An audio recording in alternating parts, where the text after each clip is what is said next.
నమస్తే, welcome to right angle. Communist బొద్దింకల ఉద్యమం దాదాపుగా చివరి దశకు చేరుకుంది.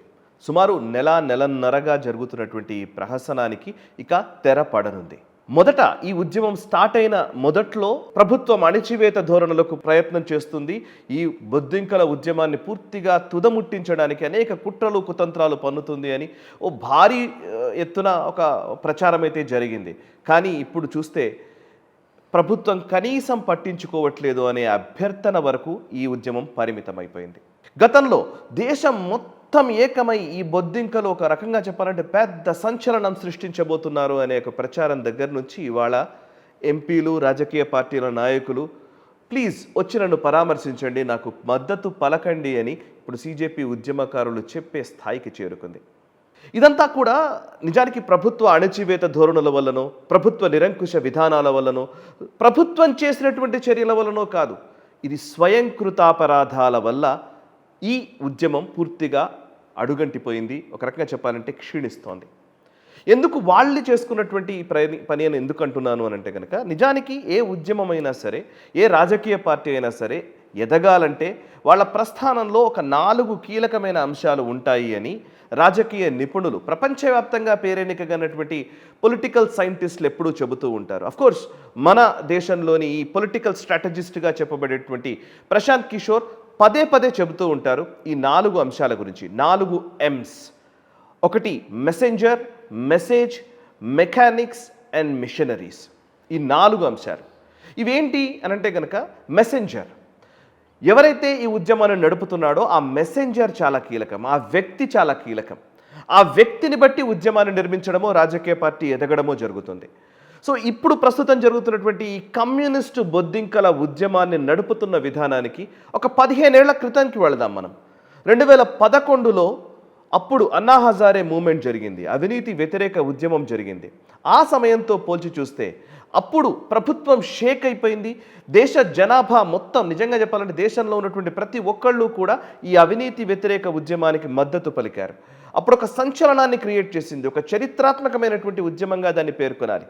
కానీ ఆ రోజుకి ఈ రోజుకి డిఫరెన్స్ ఏంటో మనకు అర్థమవుతే, ఆ రోజు ఆ ఉద్యమం ఎందుకు సక్సెస్ అయింది, ఈరోజు ఈ ఉద్యమం ఎందుకు చతికిలబడుతుందో తెలుసుకోవాలంటే అప్పటికి ఇప్పటికీ చిన్న కంపారిజన్ చేసుకుంటే మనకు అర్థమవుతుంది. అందుకే నేను ఇప్పుడు రాజకీయ విశ్లేషకులు, రాజకీయ పండితులు చెప్పేటువంటి ఈ 4 M's గురించి నేను వివరించబోతున్నాను. అందులో మొదటిది మెసెంజర్.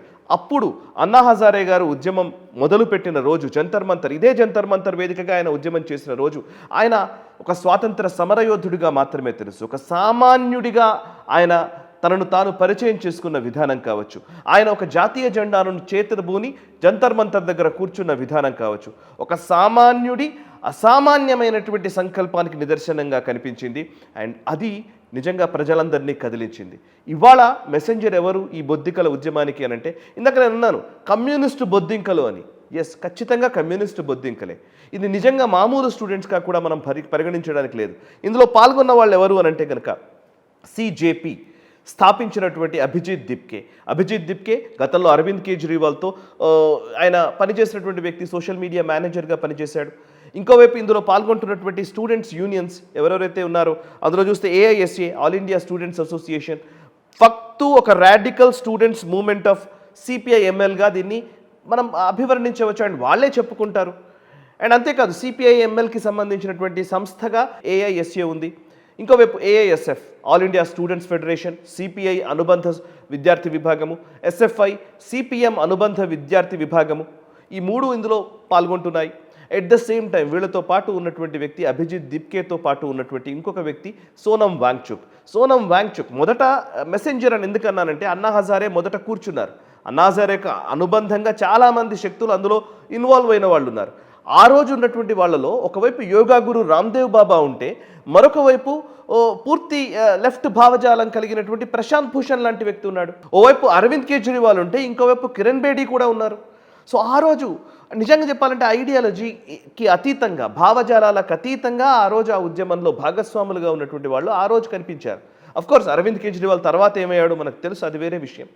బట్ ఆ రోజు అన్నా హజారే మూమెంట్ బిల్డ్ చేసినప్పుడు ఉన్నటువంటి ఆ మెసెంజర్ పక్కన ఉన్నటువంటి వ్యక్తులకి ఈ రోజు అసలు మెసెంజరే ఎవరు లేని పరిస్థితికి అందులో ఉన్నటువంటి వ్యక్తులకి డిఫరెన్స్ చూస్తే మనకు అర్థమవుతుంది ఎందుకు ఈ పర్టికులర్ ఉద్యమం ఫెయిల్ అయిందో. సో మరొక అంశం 4M's రెండవ ఎం మెసేజ్. ఏ స్ఫూర్తిని తీసుకొని మీరు ఈ పర్టికులర్ ఈ ఉద్యమానికి రూపకల్పన చేశారు అండ్ ఏం కావాలని కోరుకుంటున్నారు, ఏ ఆబ్జెక్టివ్ కోసం మీరు పనిచేస్తున్నారు, లక్ష్యం ఏంటి? ఈ ఆబ్జెక్టివ్ విషయంలో అన్నా హజారే గారికి స్పష్టమైన క్లారిటీ ఉంది. ఒక రకంగా చెప్పాలంటే ఆయన అప్పుడు చెప్పిన విధానం కూడా అవినీతిని ఈ దేశం నుంచి తుదముట్టించాలి. దానికి ఏం చేయాలి అని అంటే జన్ లోక్పాల్ బిల్లు కావాలి, అది తీసుకుని వస్తేనే జన్ లోక్పాల్ చట్టం చేయండి అని ఒకే ఒక డిమాండ్ తోటి ఆయన ఆ ఉద్యమాన్ని నడిపించారు. జన్ లోక్పాల్ అంటే ఏంటి, దానివల్ల ఏం జరుగుతుంది, దాని చుట్టూతా చర్చ అంతా నడిచింది. అండ్ ఇప్పుడు ఏంటి, ఇప్పుడు మెసేజ్ ఏంటి అని అంటే కనుక ధర్మేంద్ర ప్రధాన్ రాజీనామా చేయాలి. ధర్మేంద్ర ప్రధాన్ రాజీనామా చేస్తే పూర్తి విద్యా విధానం అంతా కూడా మారిపోతుందా, విద్యారంగం అంతా కూడా అద్భుతంగా ప్రక్షాళన కావించబడుతుందా? ఎవరికి సమాధానం లేదు. రెండవ అంశము, ధర్మేంద్ర ప్రధాన్ రాజీనామా చేయాలి. నీటిని బేస్ చేసుకుని ఇవాళ ఒక విద్యార్థి ఉద్యమంగా దీన్ని మలిచే ప్రయత్నం చేశారు. ద మెసేజ్లోనే క్లారిటీ లేదు. అండ్ అది కాక పోనీ నిజంగానే నీట్ చుట్టూతా విద్యా వ్యవస్థ చుట్టూతానే ఈ ఉద్యమం తిరుగుతుందా అంటే కనుక ఓవైపు ఆజాదీ నినాదాలు చేస్తారు, ఇంకోవైపు LGBTQ గురించి మాట్లాడతారు, మరొక వైపు మోదీని దూషిస్తూ ఉంటారు, ఇంకోవైపు హిందువుల్ని దూషిస్తూ ఉంటారు, మరొక వైపు ఇస్లాంని పొగుడుతూ ఉంటారు. సో ఈ వ్యవస్థ అంతా కూడా ఈ భావజాలము వీళ్ళకి సంబంధించినటువంటి అంశాలన్నీ కూడా చూసినటువంటి ప్రజలకి definitely there is no clarity in message. నువ్వు ఏం మెసేజ్ ఇవ్వాలనుకుంటున్నావో క్లారిటీ లేదు. అది కాక సోనం వాంగ్చుక్ ఆయనకున్న నేపథ్యం కూడా మనకు తెలుసు. ఆయన మెసెంజర్ విషయంలో ఆయన గురించి మాట్లాడితే సోనం వాంగ్చుక్ ఇవాళ మాట్లాడుతున్నాడు విద్యా వ్యవస్థలో మార్పులు తీసుకురావాలని ఆయన మాట్లాడుతున్నారు. నిజానికి అదే సోనం వాంగ్చుక్ 2004లో లదాఖ్ 2025 పేరిట ఒక విజన్ డాక్యుమెంట్ని తయారు చేయడం కోసం డ్రాఫ్టింగ్ కమిటీని ఏర్పాటు చేశారు. ఆ డ్రాఫ్టింగ్ కమిటీలో మెంబర్గా 2004లో ఇదే సోనం వాంగ్చుక్ పనిచేశాడు. అండ్ అంతేకాదు ఆయన 2005లో అప్పటి యూపీఏ ప్రభుత్వం ఉన్న టైంలో మన్మోహన్ సింగ్ గారు ప్రధానిగా ఉన్న టైంలో national governing council for elementary ఎడ్యుకేషన్కి సంబంధించి గవర్నింగ్ కౌన్సిల్లో మెంబర్గా పనిచేశాడు. అంటే గవర్నమెంట్ ఆఫ్ ఇండియాకి సంబంధించి ministry of human resource development మానవ వనరుల శాఖకి సంబంధించినటువంటి నేషనల్ గవర్నింగ్ కౌన్సిల్ బాడీలో మెంబర్గా పనిచేసినటువంటి వ్యక్తి ఈ పర్టికులర్ సోనం వాంగ్చుక్. ఆయన సైంటిస్ట్ అని ఇంకోటి చెప్తున్నారు. యాక్చువల్లీ ఈయన ఆ రోజు యూపీఏ ప్రభుత్వం ఉన్న టైంలో ప్రభుత్వ ఎడ్యుకేషన్ డిపార్ట్మెంట్కి సంబంధించిన దాంట్లో అడ్వైజర్గా పనిచేసినటువంటి వ్యక్తి. ఇదే సోనం వాంగ్చుక్ ఆ రోజుల్లో నిజంగా విద్యా వ్యవస్థలో ఏం మార్పులు తీసుకొచ్చారో ఇవాళ ప్రపంచానికి తెలియదా? సో విద్యా వ్యవస్థలో ఆ రోజు పనిచేసినటువంటి వ్యక్తి ఈరోజు వచ్చి విద్యా వ్యవస్థలో మార్పులు కావాలంటున్నాడు. అండ్ ఆ రోజు లదాఖ్కి సంబంధించి 2025 విజన్ డాక్యుమెంట్లో ఆయన స్పష్టంగా ఆయన రాసిన డ్రాఫ్టింగ్ కమిటీ మెంబర్గా ఉన్నాడు. ఆ రోజు ఆయన రాసింది ఏంటి అని అంటే కనుక అందులో పెట్టింది లదాఖ్లో ఇన్ఫ్రాస్ట్రక్చర్ని పెంచాలి అండ్ ఇన్ఫ్రాస్ట్రక్చర్ డెవలప్ చేయాలి అండ్ లదాఖ్లో రోడ్లు ఈ మార్గాలని మంచిగా చేయాలి అండ్ ఇన్ఫ్రాస్ట్రక్చర్ డెవలప్ చేయడం వల్ల డెవలప్మెంటల్ యాక్టివిటీస్ ద్వారా అక్కడ ప్రజలకి లాభం చేకూరుతుంది అని చెప్పినటువంటి వ్యక్తి ఇదే సోనం వాంగ్చుక్. ఇవాళ డెవలప్మెంట్ అంతా బూటకము, ఇవాళంతా పర్యావరణవేత్తగా ఆయన మార్చుకున్నాడు.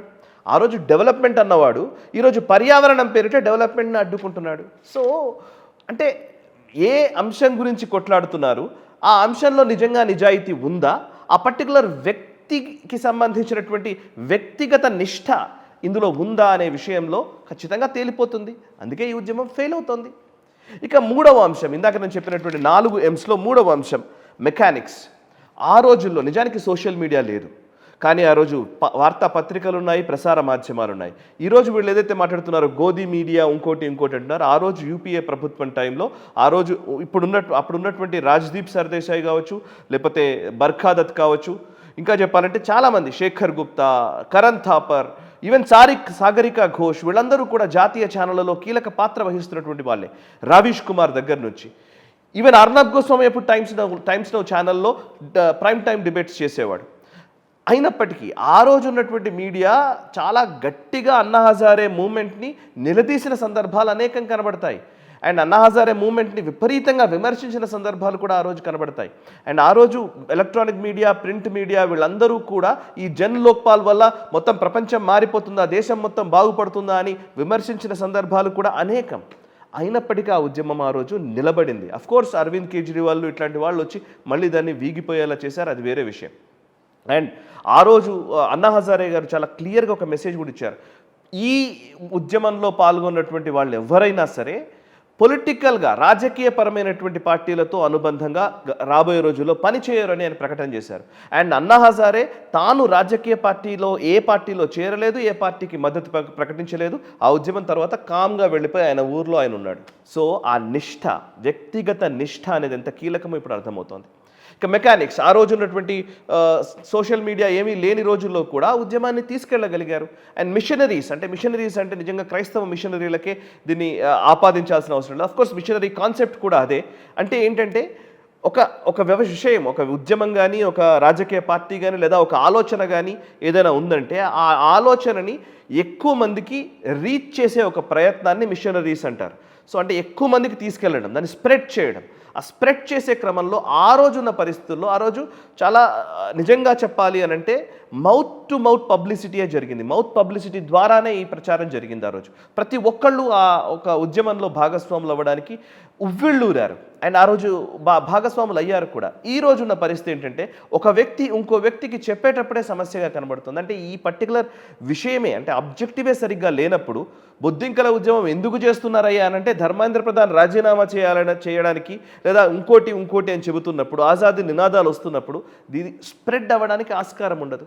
సో అందుకోసమే ఈ ఉద్యమం ఫెయిల్ అయింది. నిజంగా నాకు ఫస్ట్ నేను చెప్పినట్టుగానే ఇదేదో నరేంద్ర మోదీ అణచివేయడం వల్లనో, అమిత్ షా గారు పోలీసు జులుం ప్రదర్శించడం వల్లనో, లేదా పోలీసుల్ని అక్కడ మోహరించడం వల్లనో, నిజంగా చెప్పాలంటే మొత్తం బీజేపీ ఎకోసిస్టమ్ పనిగట్టుకొని వీళ్ళ మీద దాడి చేయడం వల్లనో ఈ ఉద్యమం ఈరోజు ఓడిపోలేదు, విఫలమవ్వలేదు.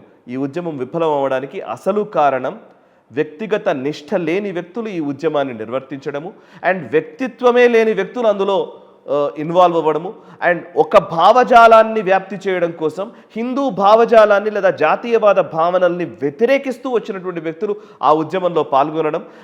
ఇక చివరిగా చెప్పాలంటే ఈ మొత్తం సిస్టమ్ అంతా కూడా భారత వ్యతిరేక ధోరణికి ఈ ఉద్యమాన్ని నడిపించాలనుకోవడం.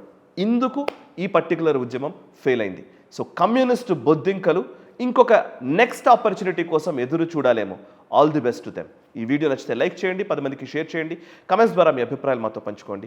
మనసా వాచా కర్మణ, దేశహితం కోసం నేషనలిస్ట్. ఈ వీడియో మీకు నచ్చినట్టయితే లైక్ చేయండి, 10 మందికి షేర్ చేయండి, అలాగే కామెంట్ల రూపంలో మీ అభిప్రాయాలను మాతో పంచుకోండి. Nationalist hub group of channels ను సబ్స్క్రైబ్ చేసుకుని తెలుగునాట జాతీయవాద జర్నలిజాన్ని ప్రోత్సహించండి. ఈ వీడియో కింద ఉన్న బెల్ ఐకాన్ పై క్లిక్ చేయడం మర్చిపోవద్దు.